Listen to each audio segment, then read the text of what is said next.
I never thought I'd become the neighborhood rebel, but sometimes life forces your hand. My name is Michael, and after 15 years as a structural engineer specializing in residential developments, I thought I understood how to follow rules.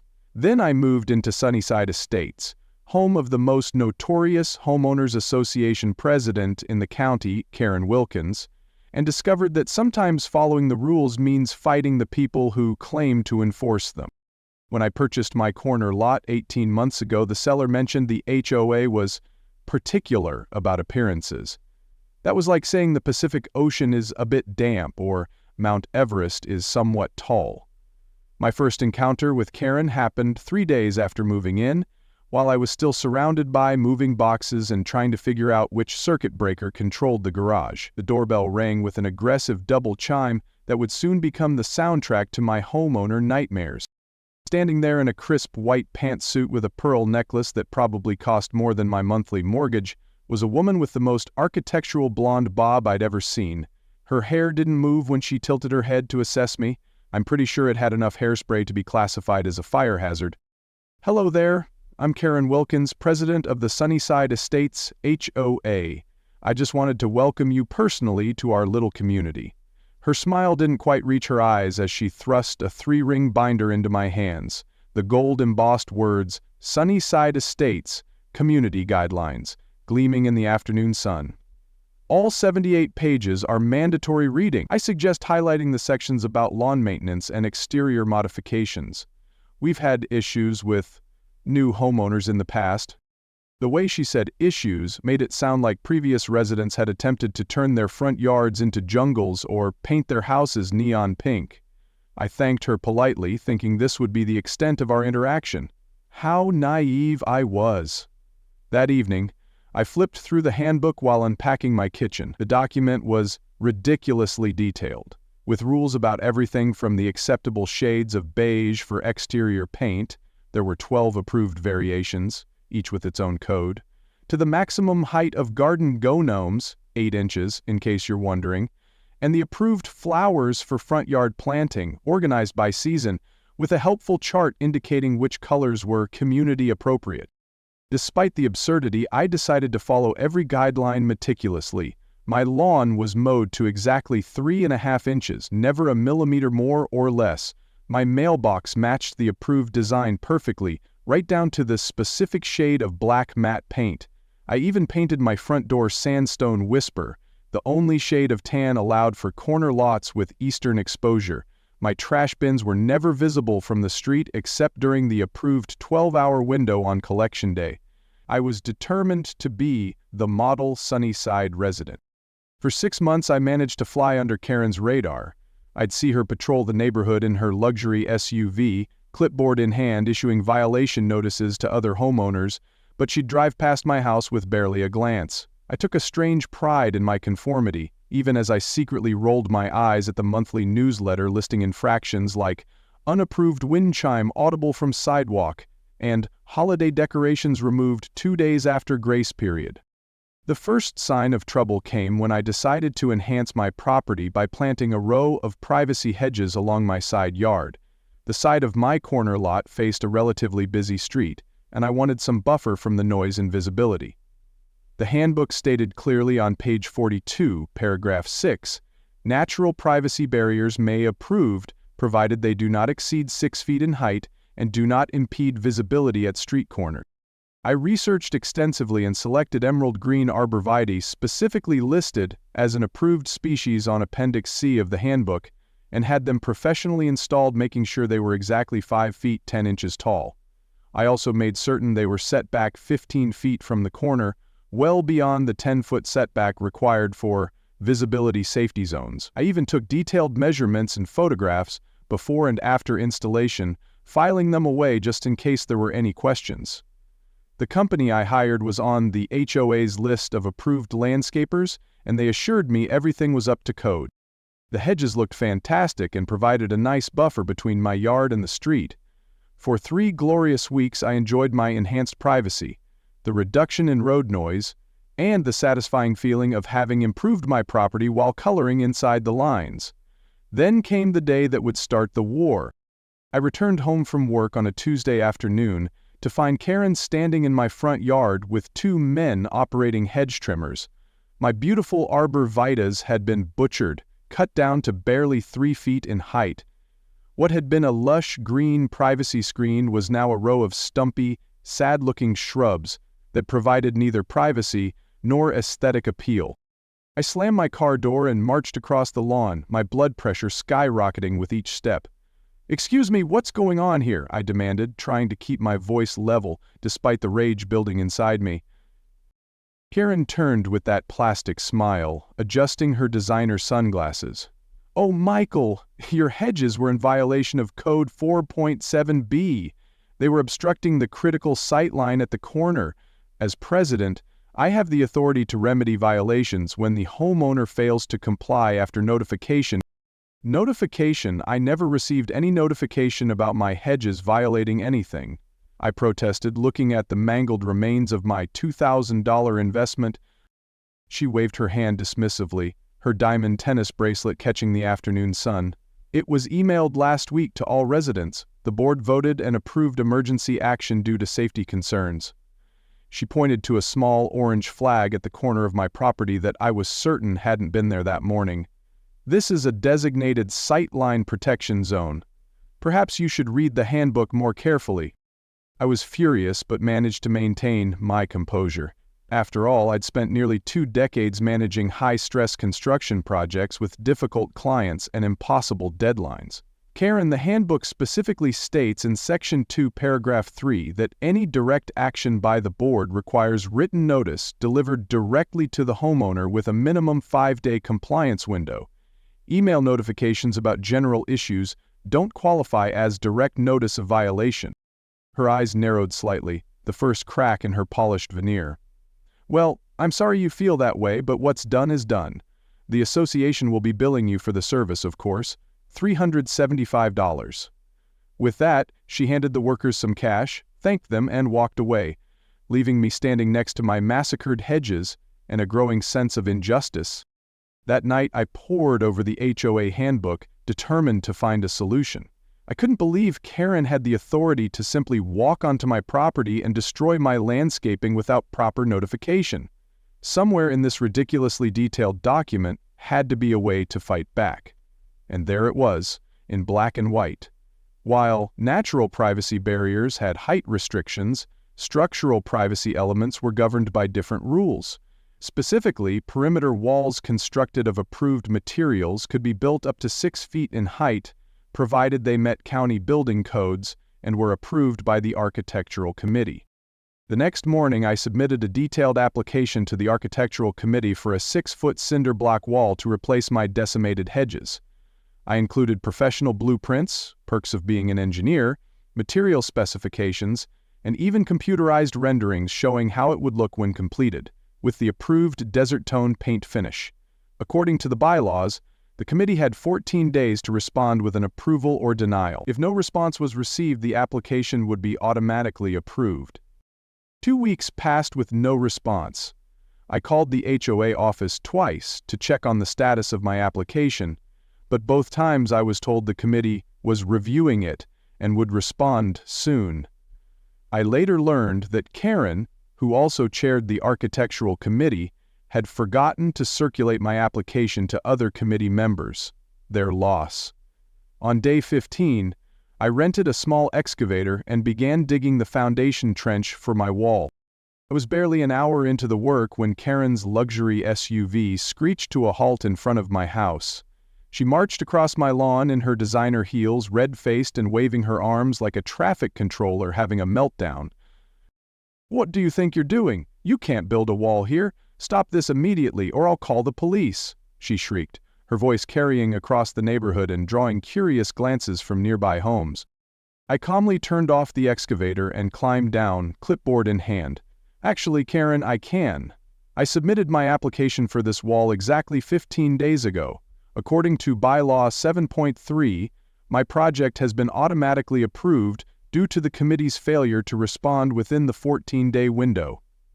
I handed her a copy of my application with the date stamp clearly visible and the certified mail receipt stapled to it. This is preposterous. I never saw this application." she sputtered, her face turning a shade of red that clashed terribly with her coral blouse. "I have the certified mail receipt showing it was delivered to the HOA office and signed for by you personally. Would you like to see that as well?" I kept my voice even, professional, but couldn't help the slight smile that crept onto my face. "It's all right here, along with documentation showing my hedges were in compliance before they were cut down without proper notice." Her face contorted through several expressions before settling on indignation. "Well, I'll be calling an emergency meeting of the board to address this loophole you're exploiting. This wall will not stand, and you'll be responsible for removing it and restoring the property to its approved state." "It's not a loophole, Karen, it's the written procedure in the very handbook you gave me. But you're welcome to call any meeting you like. In the meantime, I'll continue with my approved project."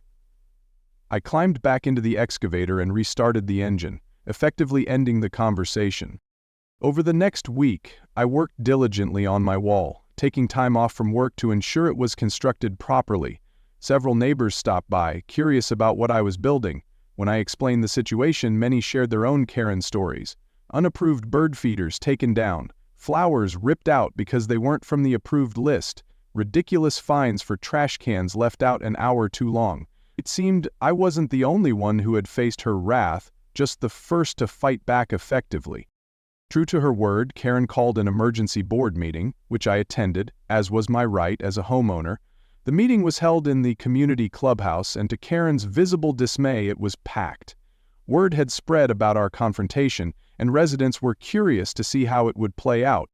Karen tried to push through a retroactive denial of my application, claiming my wall posed a safety hazard and violated the community aesthetic. When I calmly cited the relevant bylaws and showed proof of my proper submission, several board members became visibly uncomfortable. The association's lawyer, whom Karen had brought in to intimidate me, actually ended up advising the board that my project was legitimately approved, according to their own rules. The motion to retroactively deny my application failed, with only Karen and her close friend on the board voting in favor. Karen was livid. As the meeting adjourned, she cornered me by the door. "You may think you've won, but this isn't over. There are many ways to enforce community standards." "I'm simply following the standards as written, Karen. Maybe you should try it sometime," I replied before walking out. The next morning, I found a notice of violation taped to my front door, claiming my construction materials were improperly stored and demanding they be removed within 24 hours or I would face a $50 per day fine. The handbook did state that construction materials couldn't be stored in visible areas, but it also provided an exception for active construction projects with a 7-day allowance. I was well within that time frame, but rather than argue, I decided to address the issue immediately. I rented a storage pod and moved all materials inside it by that evening, positioning it exactly 17 feet from the curb, 1 foot more than the minimum required distance. When Karen came by the next morning, clearly expecting to issue a fine, she found nothing to complain about. The look of disappointment on her face was worth every penny of the storage pod rental. As my wall neared completion, Karen's tactics escalated. She reported me to the county building inspector, claiming I was building without a permit. Fortunately, I had obtained all necessary permits before starting. Another perk of being in the construction industry was knowing exactly what paperwork was needed. The inspector came, reviewed my documentation, inspected my work, and actually complimented me on the quality of the construction. "This is some of the best residential masonry work I've seen in years," he commented as he signed off on the inspection. "Most homeowners cut corners, but you've gone above and beyond code requirements." What Karen didn't realize was that during his inspection I casually mentioned some of the HOA's recent actions, including how they'd cut down my hedges without proper notice. The inspector, who seemed familiar with Karen and the Sunnyside HOA, suggested I might want to look into whether they had obtained the proper permits for some recent community improvements, including a decorative fountain Karen had commissioned for the neighborhood entrance. "Funny you should mention that," he said. "We've had complaints about that fountain, but every time we come out to inspect it, we're told the permits are in process. Been going on for months now." A quick search of county records revealed they hadn't just failed to obtain permits for the fountain, They had never even applied. The project had been pushed through by Karen as a community enhancement using nearly $30,000 of HOA funds, but without following proper county procedures.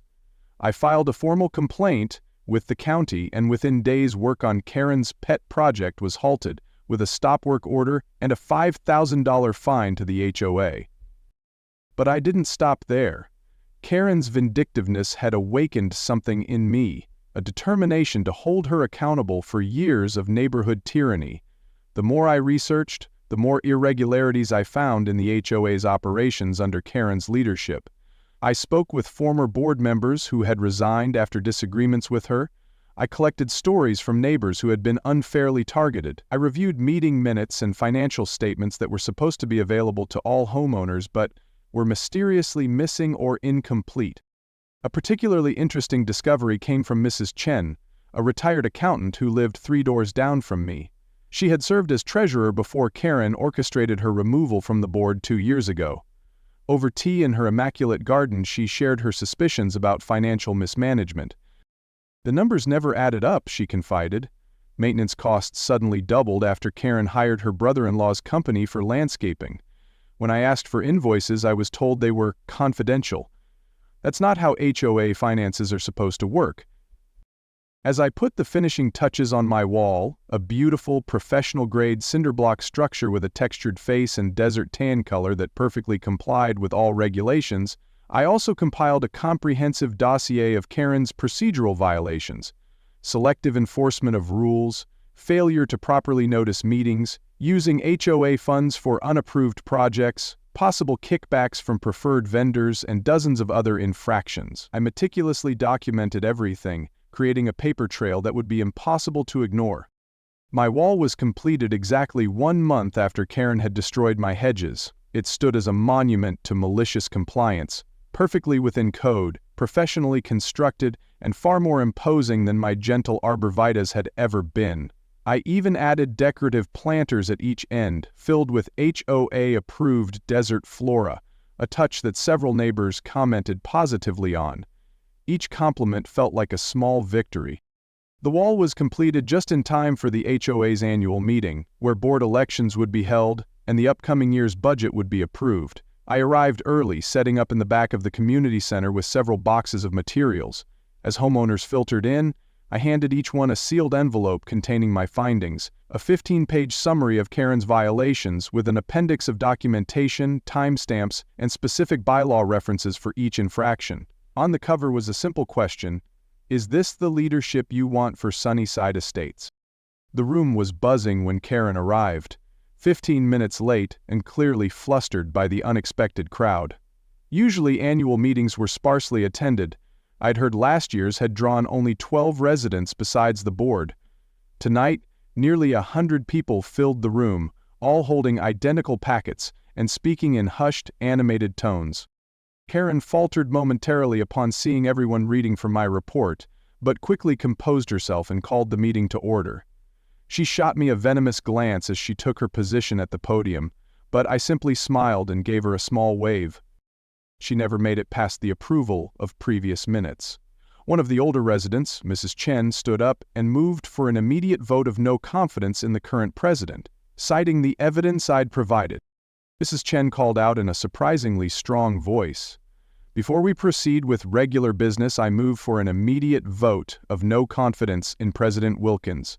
Based on the documented violations of HOA bylaws, potential financial improprieties, and abuse of power detailed in the report we've all received." The motion was seconded instantly by at least a dozen voices. Karen's face drained of color as she realized what was happening. Her knuckles turned white as she gripped the edges of the podium.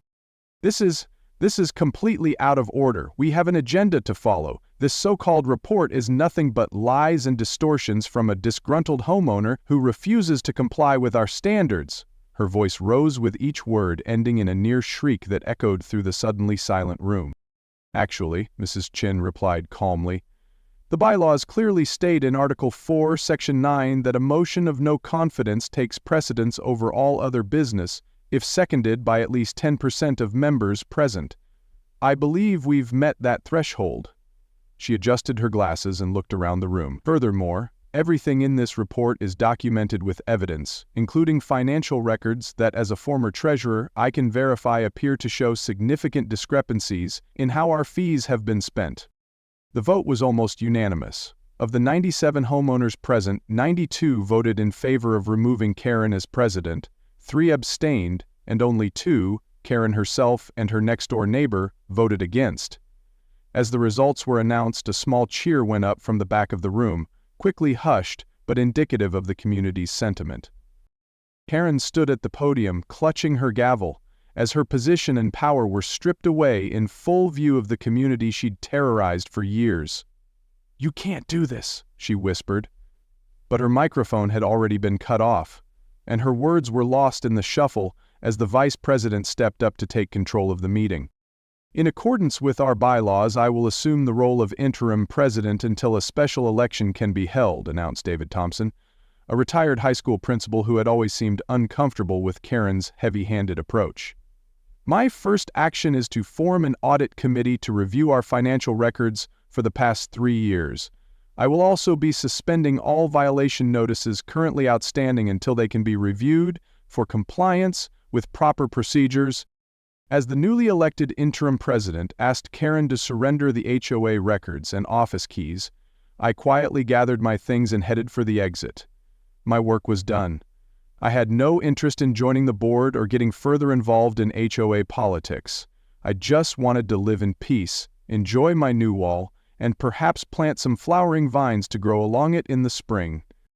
Walking home in the pleasant evening air, I admired my wall from a distance, solid, properly built, and entirely by the book. Just as I reached my driveway, I heard rapid footsteps behind me. I turned to see Karen, her face contorted with fury, her perfect bob slightly disheveled for the first time since I'd known her. You planned this all along? You engineered this whole situation just to humiliate me?" She jabbed a finger toward my chest, stopping just short of actually touching me. I sighed, suddenly feeling more tired than triumphant. "No, Karen, you engineered this yourself. I just followed the rules, your rules, every single one of them." I gestured toward my wall. "I completely up to code." Her face contorted with fury as she realized she had no power left to wield against me. "This isn't over," she hissed. "I'll find a way to make you regret this. Nobody makes a fool of me and gets away with it." "I think it is over, Karen," came a voice from behind us. It was Mrs. Chen, accompanied by David Thompson and another former board member. "We've just had a preliminary look at the financial records you left behind. Would you care to explain why $20,000 of association funds were transferred to your personal account last month, or why your brother-in-law's landscaping company has been paid nearly double the market rate for the past 3 years?" Karen's face went from rage to shock in an instant. Her mouth opened and closed several times, but no words came out. For the first time since I'd met her, Karen Wilkins was speechless.